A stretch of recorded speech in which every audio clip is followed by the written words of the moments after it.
بات تو بہت پہلے کی ہے، آیت اللہ خامنائی شہید، انہوں نے تو یہ فتویٰ دیا تھا کہ ہم کوئی ایسا ویپن آف ماس ڈسٹرکشن نہیں بنانا چاہتے،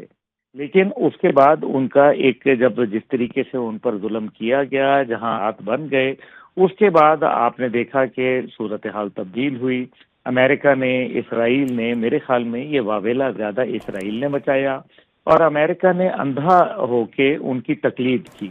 نتیجہ یہ نکلا کہ ان کے اوپر ایک پرامن علاقے کو، ایک پوری پرامن دنیا کو انہوں نے آگ کے شعلوں کے اندر لپیٹ کے رکھ دیا، اور پھر صورتحال بگڑتی چلی گئی اور آپ کے سامنے آ گئی۔ امریکہ باوجود اپنی کوششوں کے $1.13 ملین ہر منٹ کے اندر اس نے اس جنگ کے اندر خرچ کیا، پر منٹ $1.13 ملین، بہت بڑی اماؤنٹ ہے۔ نہ اتحادی ساتھ تھے اور نہ اتحادی فوجیوں کا پیسہ ساتھ تھا، اس لیے یہ جنگ امریکہ کو خود لڑنے پڑی۔ نتیجہ یہ نکلا کہ امریکہ کے اندر بھی بہت زیادہ جو ہے اس کے اوپر شورش ہونا شروع ہو گیا۔ ایران نے ابھی چاہتا تو وہ پریس کانفرنس کر دیتے، وہ ایرانی وفد، لیکن ایرانی وفد نے پریس کانفرنس کرنے سے بہتر مناسب یہ سمجھا کہ معاملات بہتری آ جائے۔ اب آپ دیکھ لیجئے، ایک طرف جو بقائی صاحب کی پریس کانفرنس آئی ہے، تو دوسری جانب ڈونلڈ ٹرمپ نے آبنائے ہرمز کی بندش کو ختم کرنے کا اعلان کر دیا۔ ویسے بندش تو وہ کبھی تھی ہی نہیں، نہ ان کی سکت تھی، نہ وہ کر سکتے تھے اور نہ وہ کر پائے، اس لیے وہ بندش کو توڑتے ہوئے تو کل ہی چینی جہاز وہاں ہارن بجاتے ہوئے، سائرن بجاتے ہوئے، جشن مناتے ہوئے وہ نکل گئے۔ اور چینی جو ڈیفنس منسٹر ہیں ایڈمرل ڈانگ، انہوں نے بڑا واضح یہ کہا کہ آبنائے ہرمز ایران کے کنٹرول میں ہے، اور ہم اپنے جو تجارتی اور ان کے ساتھ انرجی کے معاہدات ہیں ان کو عزت کی نگاہ سے دیکھتے ہیں، اور کسی تیسرے کو مداخلت کرنے کی اجازت نہیں دیں گے۔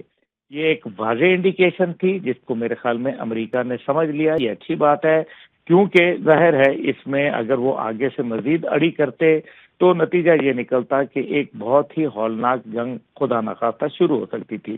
پاکستان نے اس سارے کے اندر ایک بہترین عمل اختیار کیا، ادھر سے ایران کو بھی جو ہے وہ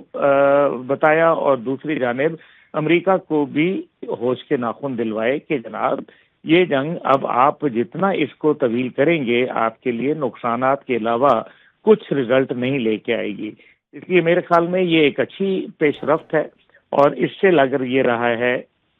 کہ اب جو اگلے 3-4 دن ہیں اتوار تک، انشاءاللہ تعالی میں یہ سمجھتا ہوں کہ پاکستان کی فضائیں ایئر فورس 1 کو دیکھیں گی، اور یہ ظاہر ہے وہ کسی اور کے کھاتے میں ڈونلڈ ٹرمپ یہ معاملہ نہیں ڈالنے دیں گے۔ وہ اس تمام کی کریڈٹ خود لینا چاہیں گے جیسے کہ وہ ماضی میں کرتے رہے، اور وہ یہ چاہتے ہیں کہ اس کا بھی کریڈٹ وہ لے۔ یہی وجہ ہے کہ وہ جے ڈی وینس کو انہوں نے بھیجوایا ضرور، لیکن جے ڈی وینس صاحب اس سارے معاملے کو ظاہر ہے اس کے اوپر کوئی فیصلہ نہیں لے سکتے تھے جب تک کہ ان کی لیڈرشپ کی اجازت نہ ہوتی۔ اب اس سارے کے اندر باقاعدہ ایک سفارتی، ایک سیاسی اور ایک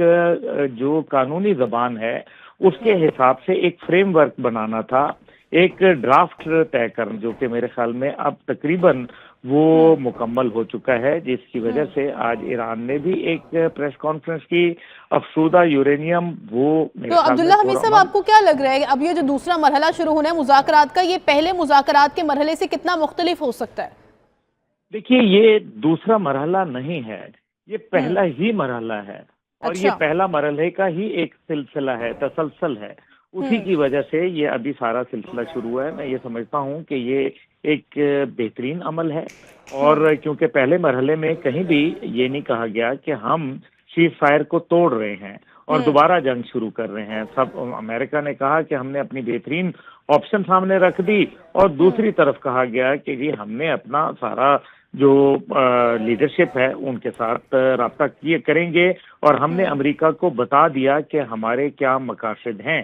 تو میرے خیال میں دونوں طرف ریئلائزیشن بھی ہوئی ہے، سمجھ بھی آئی ہے۔ یہ پہلے ہی مرحلے کا تسلسل ہے جس کو وقتی طور پر وہاں وہ اپنے ممالک میں گئے تھے جنہوں نے ڈرافٹ کرنا تھا، ایک کانٹریکٹ کو ڈرافٹ کرنا تھا، اور اس لیے یہ اس کو اگر آپ دوسرا مرحلہ کہیں تو میں اس کو سمجھتا ہوں کہ یہ ٹھیک نہیں ہوگا۔ یہ پہلا مرحلہ ہے، اور وہ بھی ٹاکس کامیاب تھیں، اور انشاءاللہ اب ہم ایک حتمی نتیجے کی طرف بڑھ رہے ہیں، ایک اعلامیہ کی طرف بڑھ رہے ہیں، جو میں صدر مسعود پزشکیان اور ڈونلڈ ٹرمپ صاحب کے درمیان اسلام آباد کی پرفضا مقام کے اوپر انشاءاللہ تعالی دیکھ رہا ہوں۔